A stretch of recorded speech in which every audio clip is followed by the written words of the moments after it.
in social studies. Right. It is in math, science and English.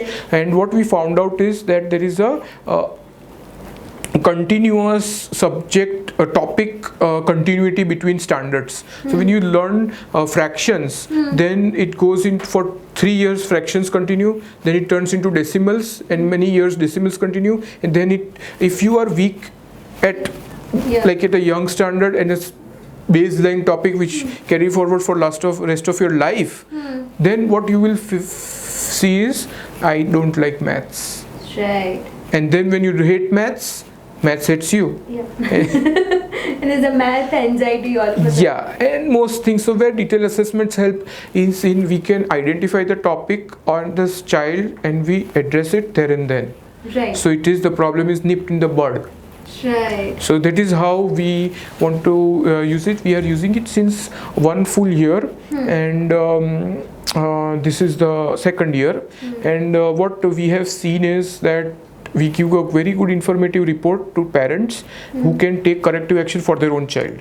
Right. So that is another problem. Parents who are this paranoia, they do not know what to do with this paranoia. Okay. They're like lost on how can I help my child. My child is failing.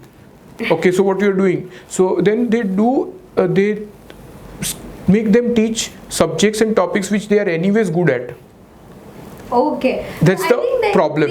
That's how they balance it. That's how my parent balances it. That I sucked at maths, so they're like, okay, perform very well in English. So there's a balance report. But then you will hate more and more maths. Yeah. And when you go for an entrance test, it is English and maths both are tested, and you fail in that.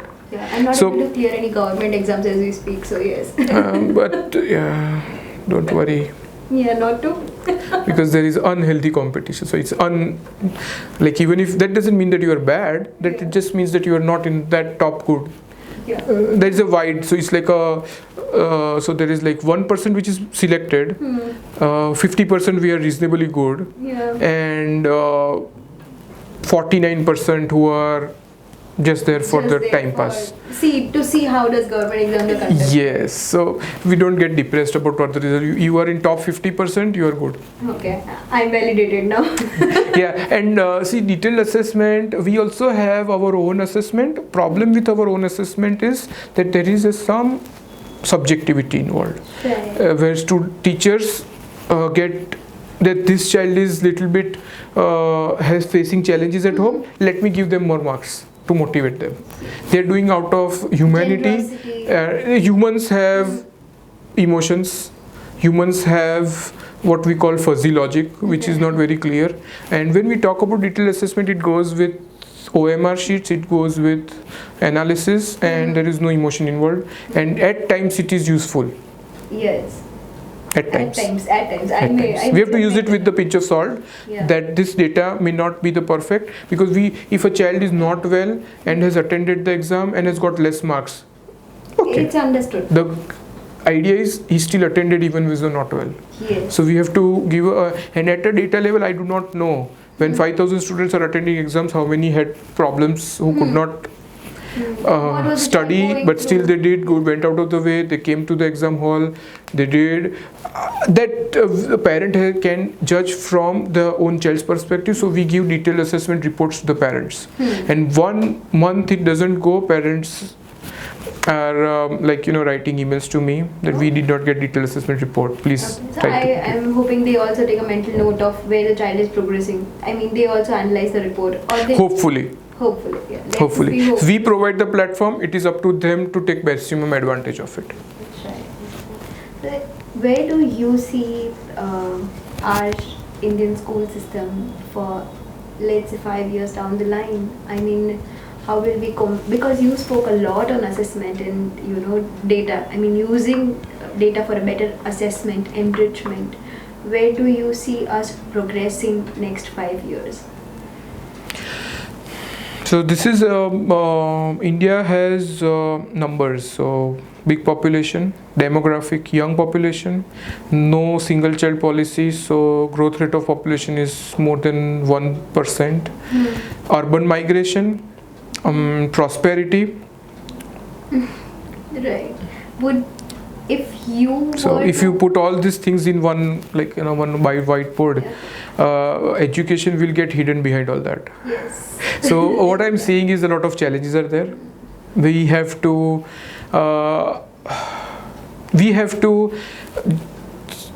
I think the government does not have the grasp of the situation. We have to take it differently. If you were to mandate one thing across the schools, what would it be? Maintain Maintain. one thing. No, mandate. Mandate one thing. Okay. Mandate one thing across all the All schools. the schools, government, private, whatever. So do you want my educationist perspective or my economist perspective? I can take both.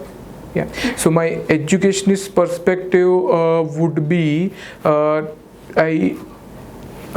would want all the schools to be little better than what they were before. Like in their own set of challenges, in their own set of constraints, they have to be a little better. Yeah. We cannot say that everybody has to have 50% passing marks. That will be very ruthless and very careless to say that. But if we say that if you have your school average is 49%, then try to make it 50% this year. If your school average is 35%, make it to 37% this year.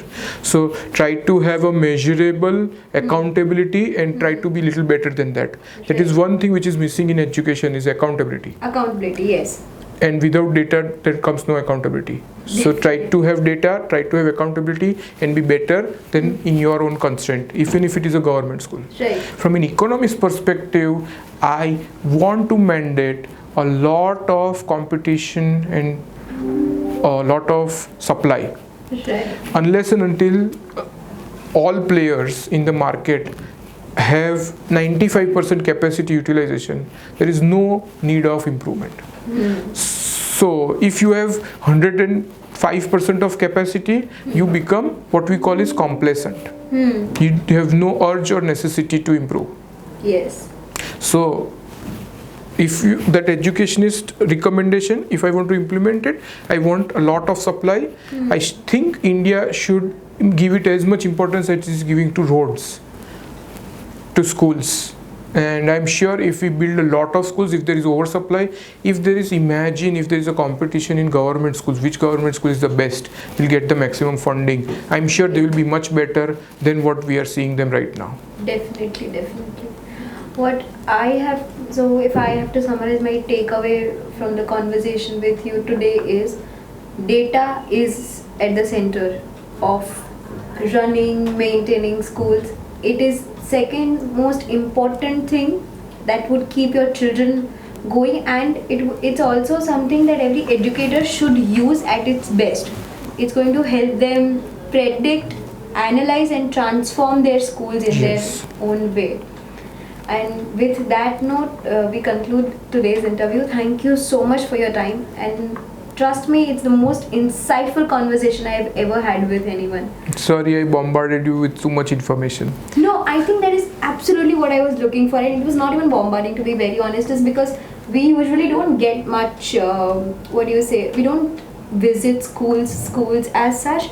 So when we meet an educator, it's always eye-opening that what is the reality and what we perceive is so different. So thank you so much for meeting us today, and thank you so much for giving us so much insight. It was my pleasure. Thank you. Thank you.